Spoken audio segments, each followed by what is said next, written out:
Namaste. Welcome to Blessing Ready with Commander Uncle.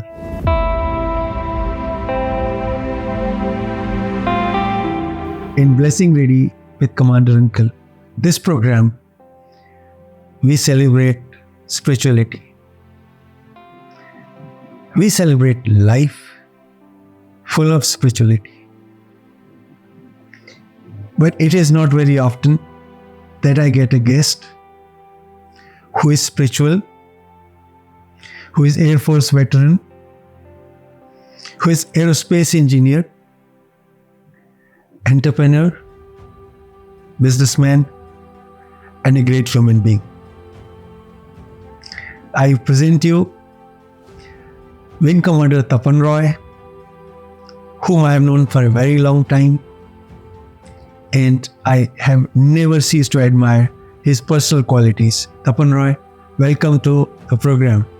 Thank you, sir. Thank you for coming to speak to us.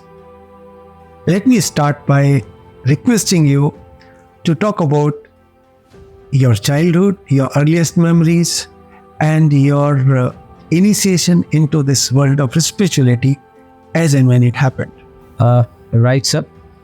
I was born in Allahabad in 1963.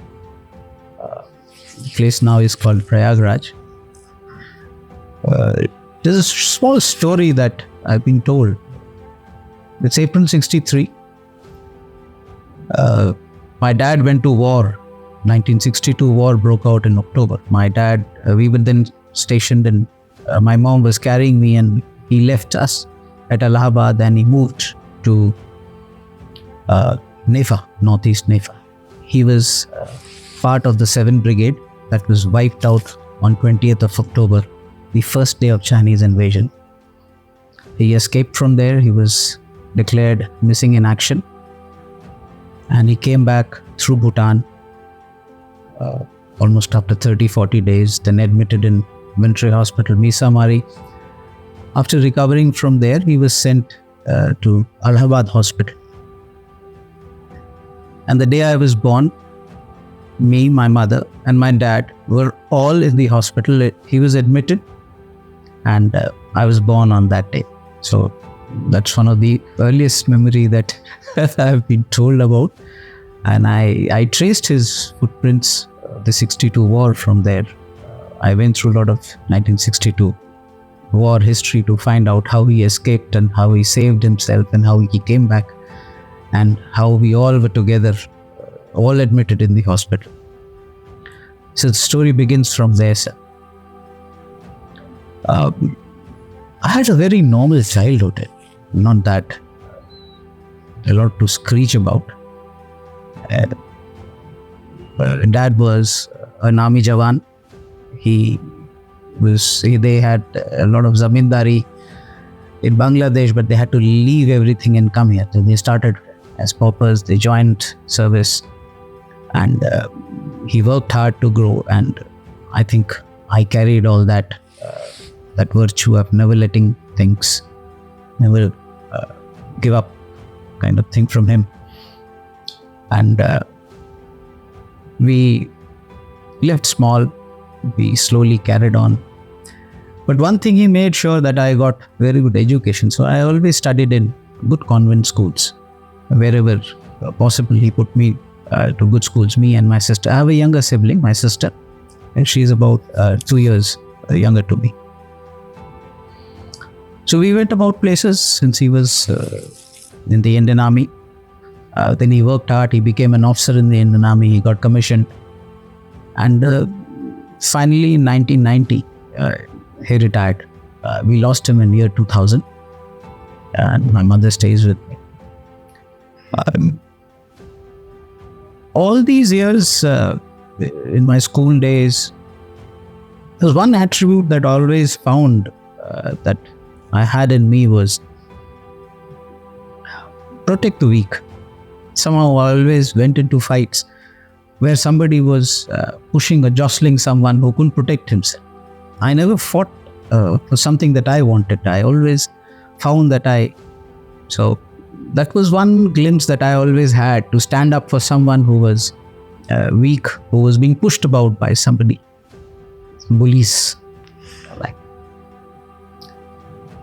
And it was normal schooling, not very. I wouldn't say I was a very good student.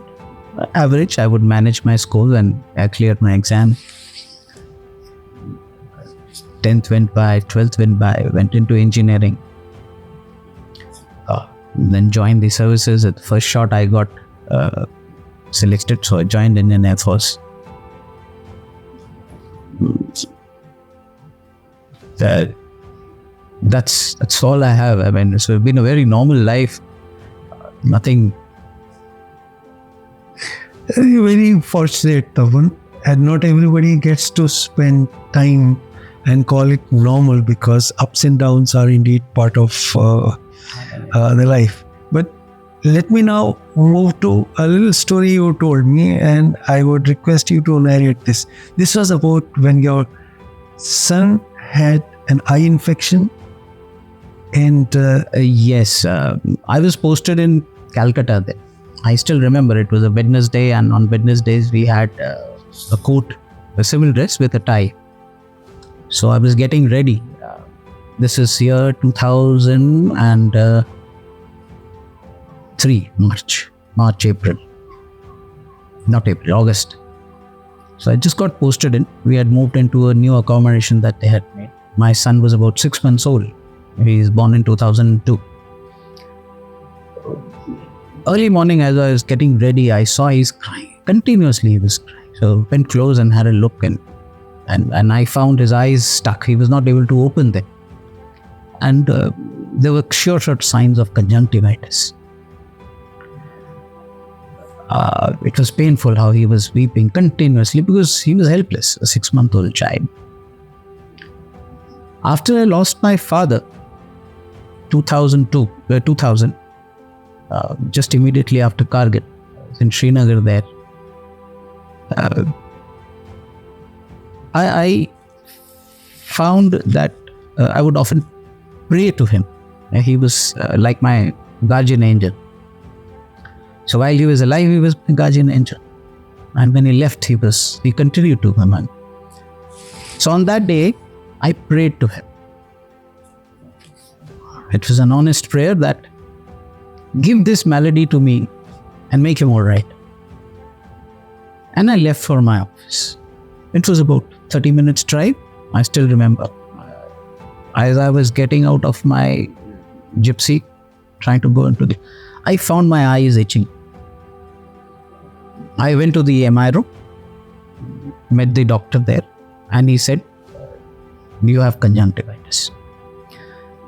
I, touch wood, I'm immune to conjunctivitis. I have never had. That was the first time.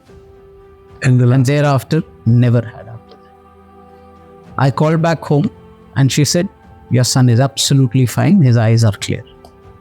I went through those 7-8 days of conjunctivitis. I took the treatment, those drops, all the precautions, and I suffered. And thereafter, I never had. That was the first glimpse, the first experience of the power called God I felt. Before that, I very strongly, spirituality for me was, I watch nature. And in nature, I have found the biggest, one is a universal love that is like a thread, a universal thread that ties everything in nature. And fallout of that love is, they're always forgiving and they always believe in giving. They don't ask whether it's sun, whether it's earth, whether it is tree, whether it is river. They're always giving. They don't take anything from you. And they're equal to everyone. It's not that I'll give you shade and I won't give you shade. I'll give you fruit, I won't give you fruit. So that is one thing which I observed, and I wanted to be in harmony with that. And that's what my initial spirituality was about. I considered that God is nature, and through nature the message that I take is love everyone, everybody is same, and believe in giving more than asking and taking. So that with that kind of thing, this was the first experience that I had of that supernatural, you call it God, power of prayer, all put together. And that was the first experience. Great. Tapan, let me just summarize for our viewers what you just said. Harmony with nature, always giving and not asking. But being human, facing situations on a daily basis, and knowing that the divine listens to you, like he did in this particular case of your child. There would be occasions when you would ask, and if you did, how was the response? Yes, now when I look back, and I'm very careful in what I want to ask him is, because when I look back, he has always given me what I have asked. And be it a specific posting, there are small incidents. Tell us. Again, I was posted at Calcutta, and I somehow felt that I must leave service and move on. So I said, I want a posting to Delhi. I just prayed. My dad was, for me, he was my object of my prayer, object of my devotion. I would pray to him and just leave it thereafter, forget about it. And for sure, in a month's time, I got a posting to exactly the unit that I wanted, 13 BRD in Palam here. The second thing that went in was, I wanted to quit service from here. So again, a prayer went. And the first time my application didn't go through, the second time it went through, I left the Air Force from the unit I wanted to leave. And when I wanted to leave. To that extent that I said I should get a job before I leave. And I was happy if, it's about 1 lakh. It's okay. I got exactly 1 lakh rupee offer from a job before I left. I left on 31st of December.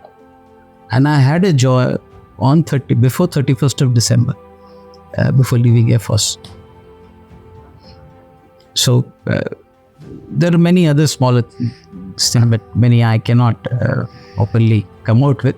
But these prayers are always, I found that when I look back, that they are heard, they are responded. So now I'm very careful in asking. Exactly. I know you are there, you give me what I want, but I may not be able to handle what you give me. So just give me what do you think is love, right? peace and happiness. And whatever you give me, make sure that I am tuned to fit into that. And abracadabra, he gives it to me that I never go hungry. There were patches where after I left service, I worked for 7 months in a company. I didn't like the things. I left that. I went into entrepreneurship. It was into disaster management. We wanted to do some good work and save lives if possible. We got some funding. We didn't get some funding. It didn't run. I went out of job. I blew up all my pension funds, and then there was a stage where my family said, you got to look after us also. You can't pursue all your passions. But believe me, God was always there. And none of us went. My children, my family never went hungry. We never had to beg, borrow, steal money. So whatever was coming, it was peanuts, but then we happily managed, and we were very happy in that.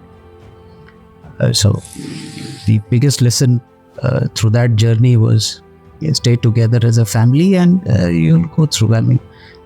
I consider, again, like I said, a very normal life, but with his blessings, whatever comes, he's made sure that it's just sufficient, and he keeps me contented and satisfied. So it's like a perpetually happy, blissful, nothing to, that tomorrow he's taking care of you, he's there. And you and I have been together. I have seen you a lot. There were moments when everything was under control, but mentally you were not always at peace. What was that? Those were the period, you see, with children growing up.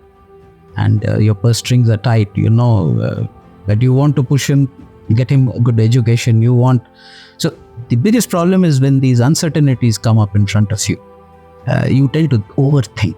So that was a phase when I was overthinking, trying to solve everything that was possible in my capacity to see that they get the best.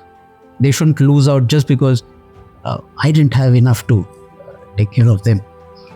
That way, probably I also started interfering in a lot of things, in their freedom, in their growing and thinking processes. So there was an overthinking overdrive. Your efforts to help your family ends up upsetting them more. Exactly. So probably I used to lose temper. I used to, not able to put the things together. So that's when I think, again, he came in, and through you, he connected me. And before that, during service also, when I look back now, I have perpetually always been in search of a guru. And there was an innate desire, to find out that truth, that absolute truth. That was always there. I mean, God was always a very interesting subject because it was always in the unknown realm.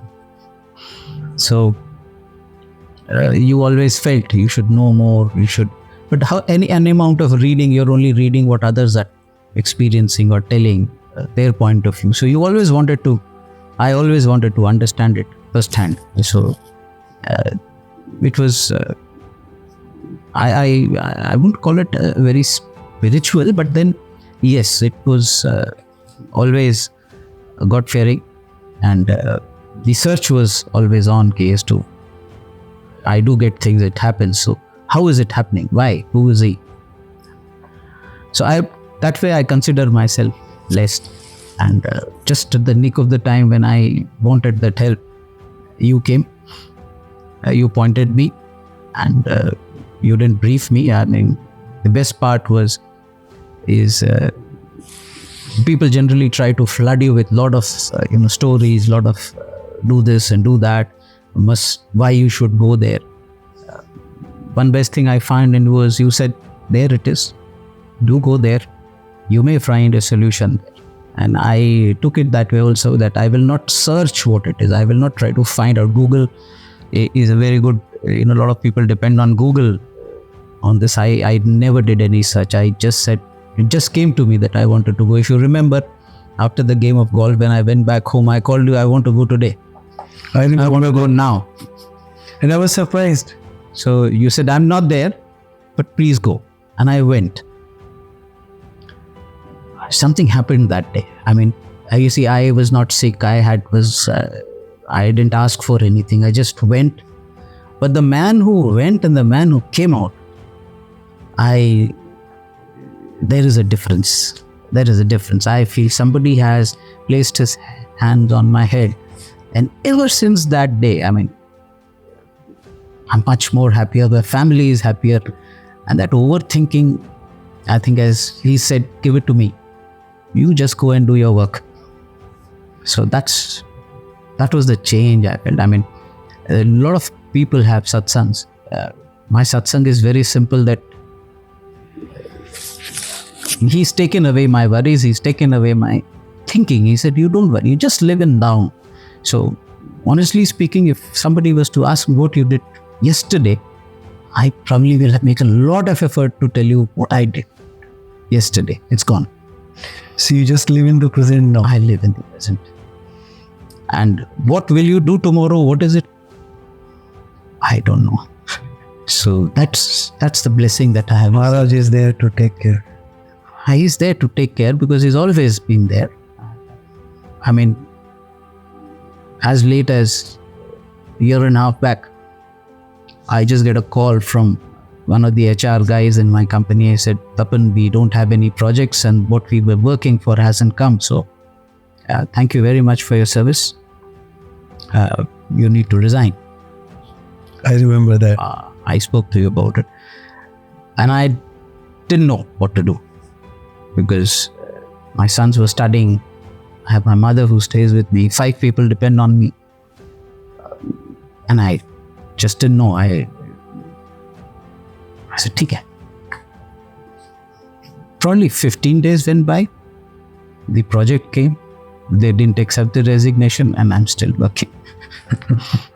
So he has his ways of, so I never faced any specific challenge. Yes, see, the opportunity of a challenge came. I had to get sure that, he takes me without batting an eyelid. These are small incidents, not very major incidents, and then I feel it tells me that he is there by my side always. I want to know how you feel, because I know, Tapan, you read a lot and you follow a lot of scriptures. You remember a lot of those things, and I've been blessed to hear many of those stories myself while we have played golf together. How has your learning meshed with the experience of spirituality that you had when you went to the presence of Guru Maharaj?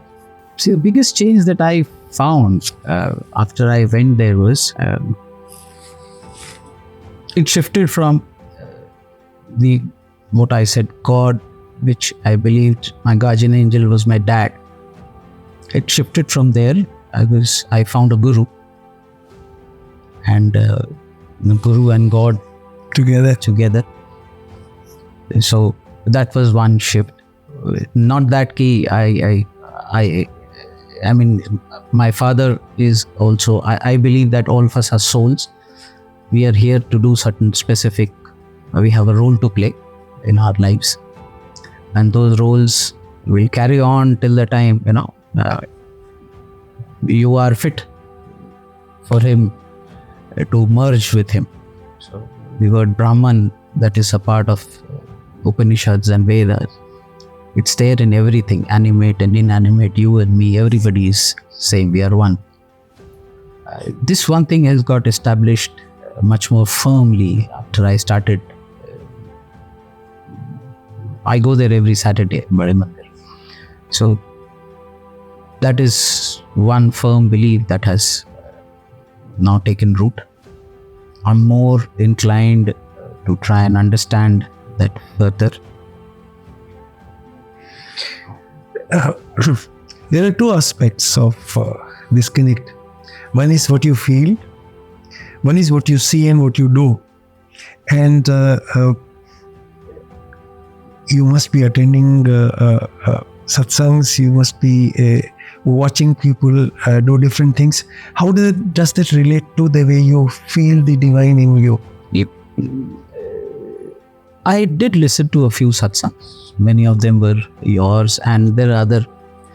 I don't listen to satsangs anymore. Satsang was part of that initial journey while connecting with Guruji. I consider that is part of the storytelling where you start, it adds to your faith and believe in it.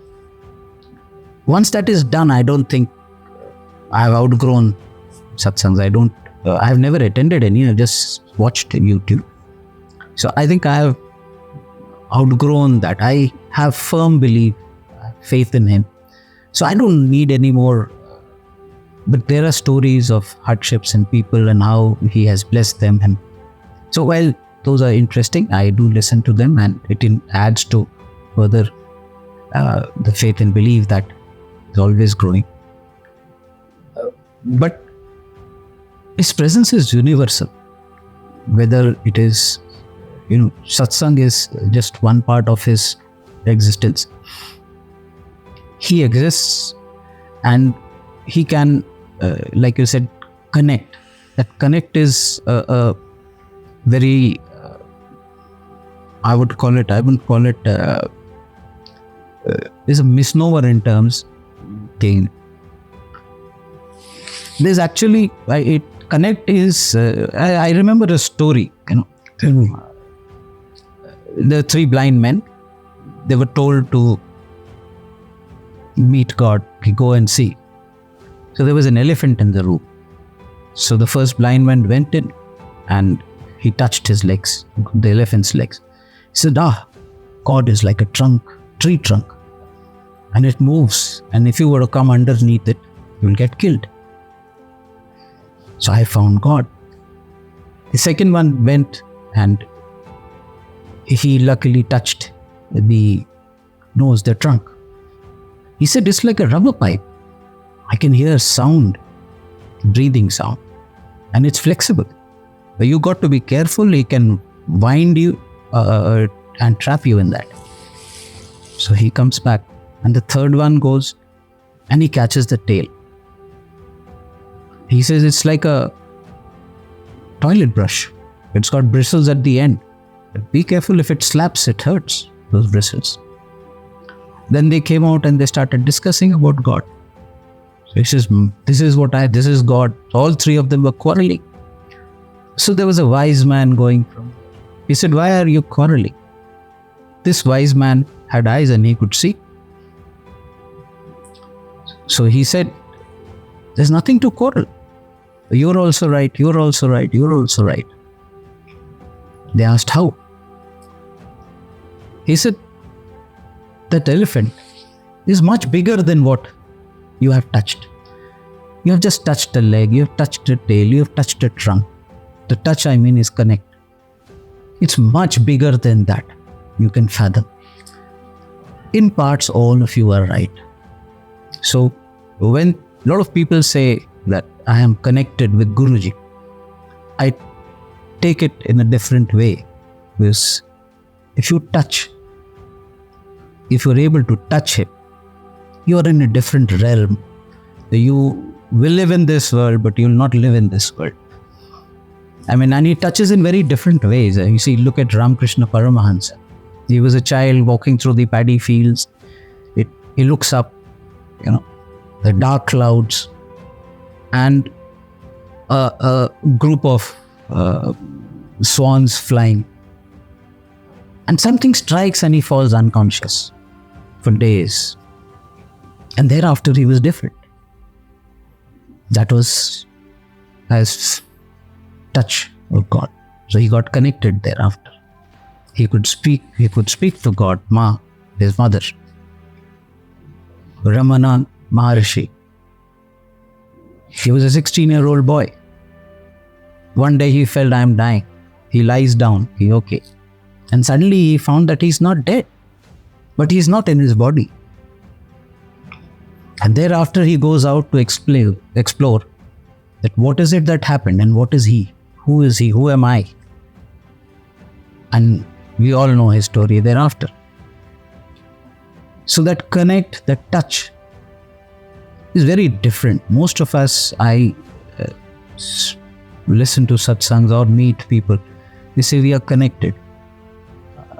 I feel that connect will make us very, very different if we really are connected. Yes, we do get his blessings. We ask, we may not ask. He takes care of us. That is fine.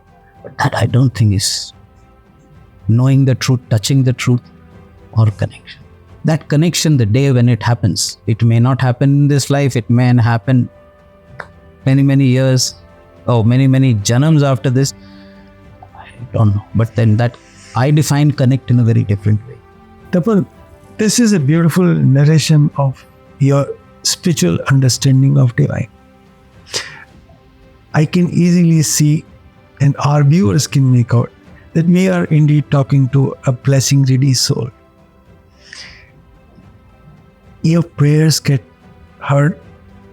You can essentially make divine do what you request. So there is a relationship going. It started with your father, then it got handed over to Guru Maharaj, and this has continued ever since. And I hope and pray this does. But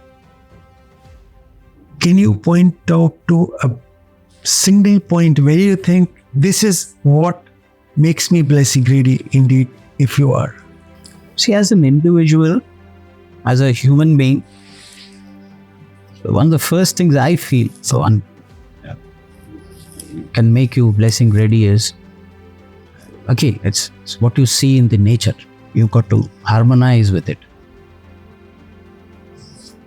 you can't end up hurting people. So one of the first things that you must do is, if you can build yourself like that, you can grow yourself, someone who in any form doesn't hurt anyone. You look at everybody, you got to have compassion, you got to have for people, for life that is around you. And the moment you are in that, where you are able to feel the other's pain and you take a step to solve and help, I think you create something in you that pulls the providence, pulls God's blessing to see that your journey is more fulfilling. If you close yourself, if you don't open yourself to these, understanding of the nature around you, whether it is in people, animal, whether it is trees or whatever it is. If you don't, and you connect with them only in these terms, I think one does become, and I've always been like that. I mean, I don't try to hurt anybody. I try to see that, yes. So I feel that has helped me. For you, blessing really has meant to be in harmony with nature, to have compassion, and to be ready to help, and like you mentioned, be ready to fight for the weak. Weak, I mean, as people who need help. Tapan, a pleasure talking to you. Thank you so much. Thank you very much, sir. Always. Check. Entire team of Blessing Ready is proud to be associated with Anything Will Do, a non-profit organization working towards humanity. If you would like to be associated with Anything Will Do, please follow the link given in the description below.